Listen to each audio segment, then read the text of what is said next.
السلام علیکم ورحمۃ اللہ۔ زندگی میں اپنا مال تقسیم کرنا، دیکھیں یہ اس کے اجازت تو ہے کچھ شرطوں کے ساتھ، باقی اس کے نقصانات زیادہ ہے اور اس میں بعض کا تو غلط نیت بھی جڑ جاتی ہے۔ جیسے کوئی یہ سوچے کہ میرے مرنے کے بعد مال تقسیم ہوگا تو بیٹیوں کو آدھا ملے گا، تو بیٹیوں کو پورا ہی ملنا چاہیے، وہ زندگی میں تقسیم کر دے، تو یہ بھی ایک نیت ٹھیک نہیں ہے۔ جب اللہ نے ایک نظام رکھا ہے وراثت، ہمیں اس کے اوپر ہی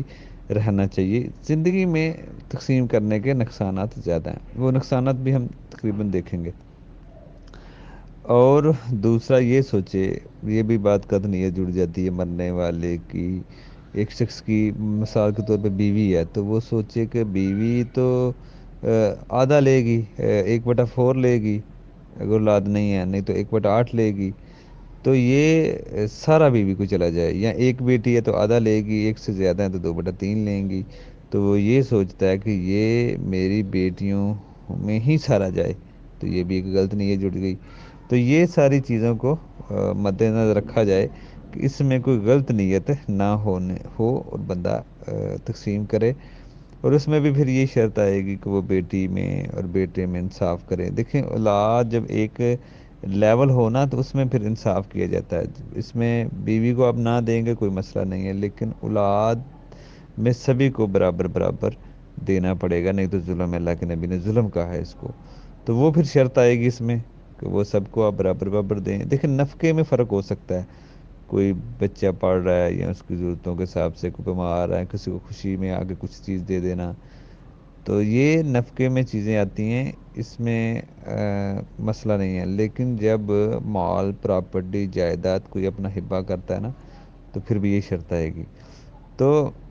وراثت تو خیر مرنے کے بعد ہوتی ہے، زندگی میں ہم ہبہ کہہ سکتے ہیں، گفٹ کہہ سکتے ہیں، ہدیہ کہہ سکتے ہیں، تو اس میں یہی اصول ہوگا، وہ برابر برابر۔ تو اس میں یہی ہے کہ زندگی میں کوئی مال بانٹے تو وہ وراثت نہیں ہوتی، اس میں پھر بچوں میں برابری برابری والا جو ہے نا وہ رول آئے گا، لیکن نقصانات زیادہ ہیں۔ مثال کے طور پہ اولاد نافرمان ہو سکتی ہے، شاید وہ اس طرح آپ کا خیال نہ رکھے، اور غلط تقسیم کی تو آپ کی پکڑ ہوگی، حالانکہ مرنے کے بعد تو اولاد کا قیام ہے اس کو تقسیم کریں، یا وصیت کر دیں بس کہ میرا مال سبھی کو جائے، آپ کا مسئلہ ختم۔ تو یہ ساری خرابیاں ہو سکتی ہیں، لیکن اگر کسی نے ایسے کر دی ہے، اگر تقسیم کر دی ہے بچوں میں، تو بچوں کو چاہیے پھر بعد میں اس کو معاملے کو سدھاریں، سیدھا بھی کریں، صحیح صحیح اپنے بہنوں کو بھی دیں، اور بھی جس کا حصہ بنتا ہے اس کے دیں، تو اولاد میں پھر یہی چلے گا۔ ہاں بیویوں میں اگر ایک کو دیا دوسری بیوی بھی ہے، پھر اس میں بھی یہی اصول آئے گا کہ دوسری کو بھی دے، تو یہ چیز ہوتی ہے کہ یہ کوئی اچھی شکل نہیں ہے۔ وراثت کا نظام اللہ نے رکھا ہے، اس کے اوپر ان سے میں رہنا چاہیے۔ زندگی میں خرابیاں بہت ساری، اور بھی بہت ساری خرابیاں ہو سکتی ہیں، تو بندے کے اوپر قرض ہو سکتا ہے، شاید بعد میں اگر آپ نے مال بانٹ دیا تو کوئی بھی نہ ادا کرے، تو اس لیے وراثت ہوگی تو پہلے تو وراثت میں قرض نکالا جاتا ہے،